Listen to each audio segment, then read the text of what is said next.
guys, gumawa nga pala ako ng DIY bracket sa Honda RS 125 Curve kasi mahirap bumiyahe ng walang brake light, karamihan sa ganyan na babangga, kaya gumawa ako ng DIY bracket.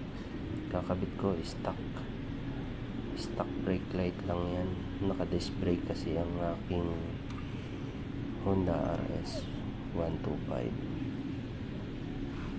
Yan, dyan ko siya ikakabit. Tapos yung spring na yan, kinuha ko lang yan sa gamit na screw. Yan, dyan ko yan ikakabit. Ayan, kinabit ko na nga siya. Tapos ikakabit ko naman siya sa foot brake.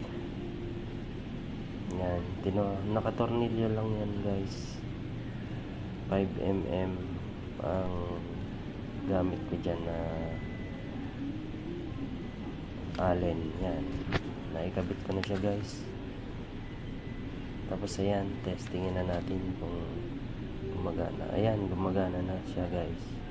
May brake light na ako.